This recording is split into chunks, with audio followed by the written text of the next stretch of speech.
హరే, రాను రాను మనుషులు మృగాలుగా మారిపోతున్నారు.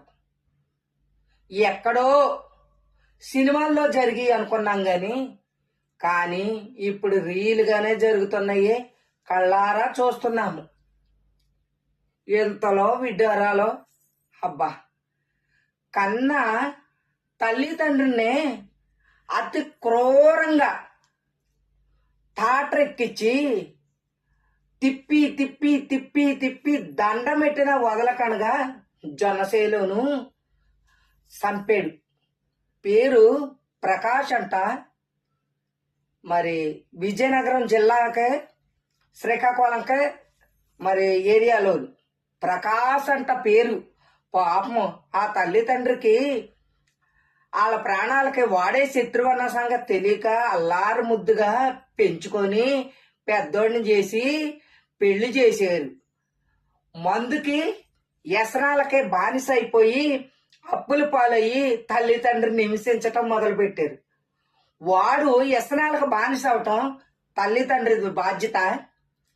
కష్టపడి రెక్కలు ముక్కలు చేసుకొని పెంచి పెద్దోళ్ళని చేయటం వరకే తల్లిదండ్రికి బాధ్యత. వాళ్ళ బాధ్యతలు నెరవేర్తారు. అయినా ఉన్న ఆస్తులు ఇప్పటి నుంచే పంచమని వాళ్ళతోనే తరచుగా గొడవ పడతానే ఉన్నాడు. పెద్దలు సరిచేస్తున్నారు. అత్తారు తరుపోళ్ళు వచ్చి 25-20 మంది తల్లిదండ్రులు కొట్టారు. అయినా నువ్వు మృగాలువా? ఇలాంటి మృగాలు మనుషుల మధ్యలో ఉండకూడదు. జీవితాంతం కూడా ఒకేసారి సావకనగా కుళ్ళి కుళ్ళి కుళ్ళి కుసించిపోయేలాగా అనుభవించాలి. అటువంటి బిడ్డలు ఉంటే ఏంటి, లేకపోతే ఏంటి? ఇదేమన్నా అస్సలు వినటానికే మనం జీర్ణించుకోలేకపోతున్నాము.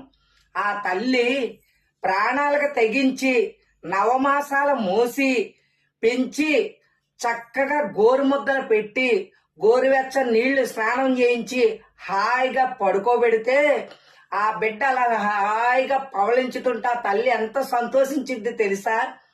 తండ్రి భుజాలపైన ఎక్కించుకొని బుడిబుడి అడుగులతో నడుస్తుంటే ఆ తండ్రి చేసిన కష్టమంతా మర్చిపోయి బిడ్డ ఆనందాల్లోనూ తేలి మునిగిపోతారు.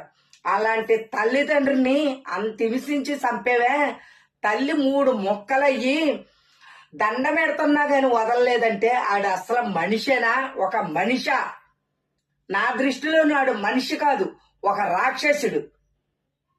అలాంటి ఎదవలున్నా ఈ రోజులు ఇలా